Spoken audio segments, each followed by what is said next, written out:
Assalamualaikum warahmatullahi wabarakatuh. Memperkenalkan, nama saya Muhammad Hafid Faliurozan dari Fakultas Farmasi Universitas Wahid Hasyim Semarang, NIM 20 10 50 11 098 dari kelas A2 dan kurung B. Di sini saya akan memperjelaskan apakah itu uji ANOVA dan Kruskal-Wallis. Uji ANOVA merupakan singkatan dari Analysis of Variance, merupakan prosedur uji statistik yang mirip dengan t-test. Namun kelebihan dari uji ANOVA adalah dapat menguji perbedaan lebih dari dua kelompok.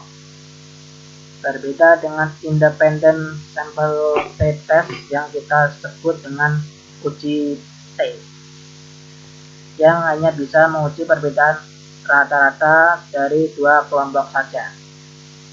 Apakah itu uji Kruskal-Wallis? Uji Kruskal-Wallis kita sebut dengan Kruskal-Wallis one-way analysis of variance by rank, adalah teknik statistika non-parametrik yang digunakan untuk menguji hipotesis awal bahwa beberapa contoh berasal dari populasi yang sama spesifik. Jika hanya melibatkan dua contoh, uji Kruskal-Wallis ekuivalen dengan uji Mann-Whitney. Uji Kruskal-Wallis digunakan untuk rancangan acak lengkap. Oke, selanjutnya saya akan menguji normalitas kasus P5. Terima kasih.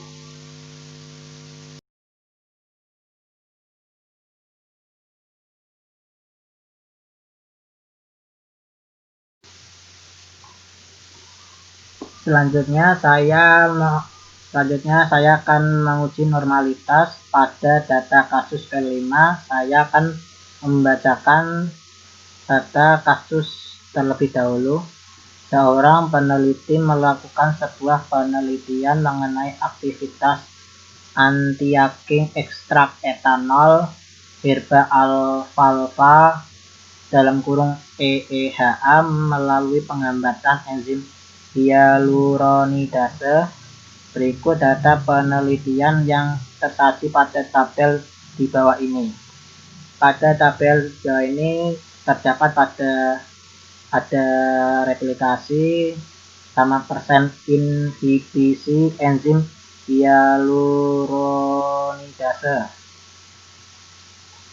Lalu kalau yang persen inhibisi enzim hyaluronidase ada EEHA 250 ppm, lalu EEHA 500 ppm, EEHA 750 ppm, EEHA 1000 ppm, EEHA 1250 ppm.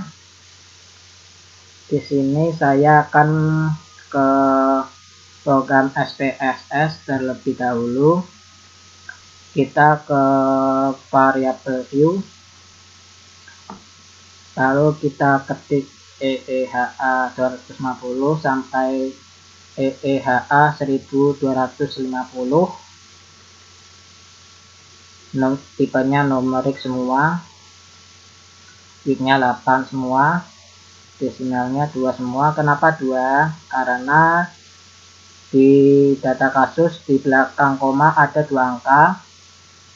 Tabelnya EEHA 250 ppm, yang kedua EEHA 500 ppm, yang ketiga EEHA 750 ppm, EEHA 1000 ppm, EEHA 1250 ppm, values-nya non, missing-nya non, kolomnya non, kolomnya 8, alex-nya kanan, measure-nya scale, row-nya input.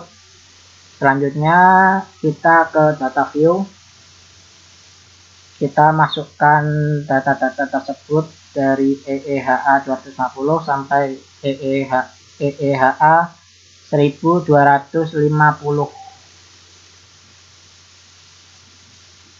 pada data kasus P5 tersebut.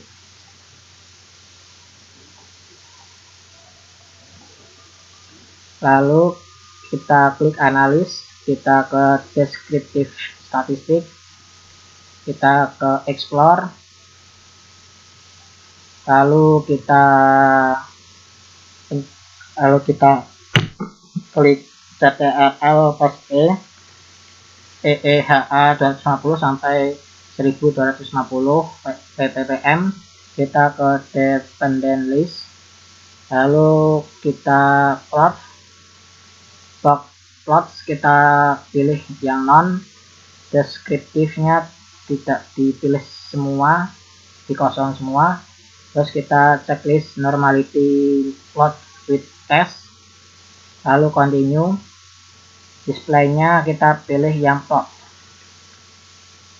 kita tunggu hasilnya. Oke, di sini saya akan melihat data normality-nya atau test of normality-nya. Di sini saya melihat EEHA 250 ppm, signifikasinya 0,025, tidak distribusi normal. EEHA 500 ppm, signifikasinya 0,976, distribusi normal. EEHA 750 ppm, 0,620, distribusi normal. EEHA 1000 ppm, 0,833, distribusi normal. EEHA 1250 ppm, signifikasinya 0,005, tidak distribusi normal. Kalau distribusi normal yaitu 0,05. Selanjutnya saya akan menguji homogenitas data P5. Terima kasih.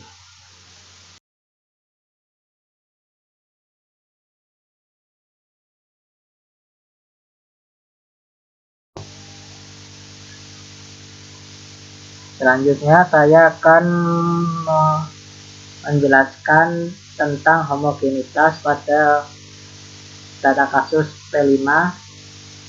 Kita ke program SPSS terlebih dahulu, lalu kita klik kelompok, tipenya numerik, nya 8, desimalnya 0 karena dia konstan, hasilnya kelompok. Terusnya kayak tadi ya, kita terusnya 1 pada data 1, hasilnya EEHA 250 ppm, yang kedua 500 ppm, yang ketiga EEHA 750 ppm, yang keempat EEHA 1000 ppm, yang kelima EEHA 1250 ppm. Kita continue. Missingnya non, kolomnya 8, alex-nya kanan, measure-nya scale, row-nya input. Name-nya Kader enzim, tipenya numerik, bit-nya 8, desimalnya 2. Kenapa 2? Pada data kasus P5 di belakang koma ada 2 angka. Tabelnya kita ketik persen inhibisi enzim,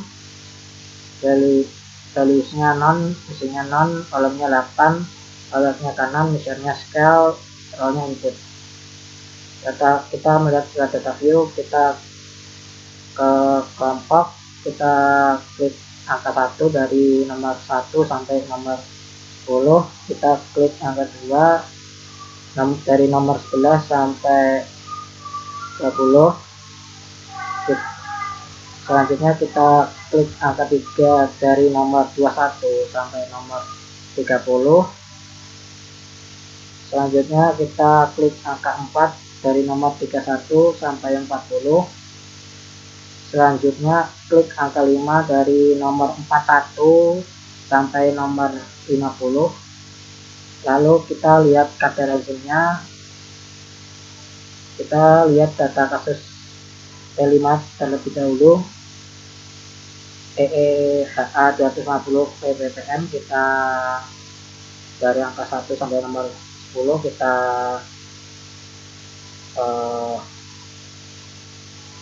copy, lalu di copy, lalu kita paste semua. Kita ke data analis, kita ke explore, deskriptif statistik, ke explore,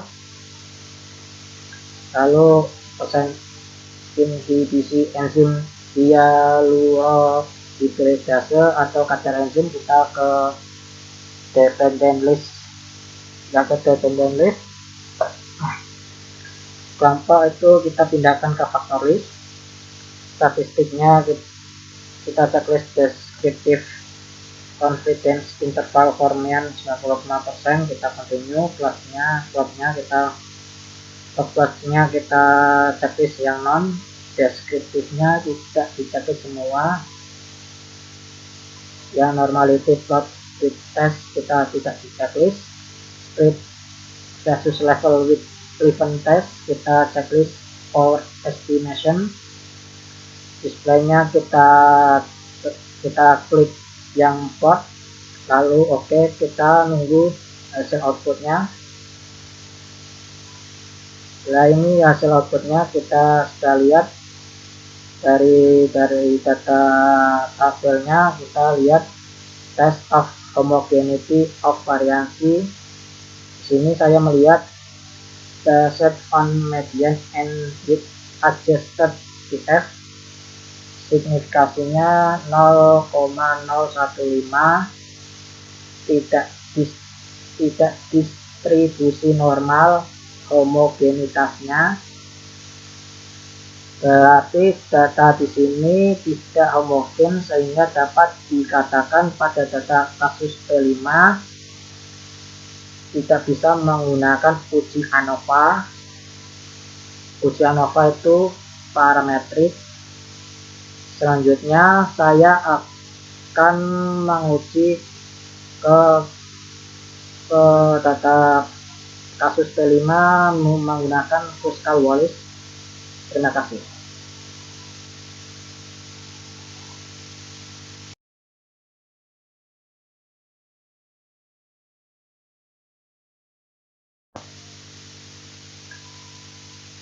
Selanjutnya saya menjelaskan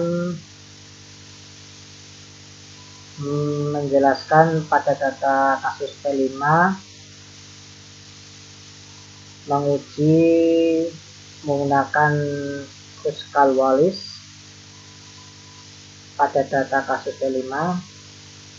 Di sini saya membuka program SPSS terlebih dahulu. Kita ke variable view, kayak yang tadi mencari homogenitasnya, lalu ke tabel view, lalu ke data analis, kita ke non parametric test, kita ke legacy dialog, kita ke K independent sample, percent inhibisi enzim, kita pilih test variable list, lalu yang kelompok kita pilih yang grouping variable, lalu kita masukkan pas kodenya, yang minimum 1, maksimumnya 5, kita continue. Optionnya kita pilih yang deskriptif, statistiknya, missing valuesnya kita pilih yang test, kita continue. tes tipenya kita pilih checklist Kruskal-Wallis. Oke, kita nunggu hasil outputnya keluar. Nah, ini dia hasil outputnya. Di sini saya melihat tes statistiknya pada Kruskal-Wallis. Signifikasinya 0,000, tidak distribusi normal. Artinya tidak bisa dilanjutkan ke uji ANOVA. Lalu pertanyaannya, berdasarkan hasil penelitian tersebut, apakah ada perbedaan antara konsentrasi EEHA terhadap penghambatan enzim hyaluronidase? Ada perbedaan antara enzim hyaluronidase. Kesimpulannya bahwa ada perbedaan signifikasinya antara konsentrasi EEHA dengan penghambatan enzim hyaluronidase. Terima kasih. Apabila ada salah kata mohon dimaafkan. Wa taufiq wal hidayah. Wassalamualaikum warahmatullahi wabarakatuh. Silakan tekan tombol subscribe-nya dan tombol loncengnya ya. Terima kasih.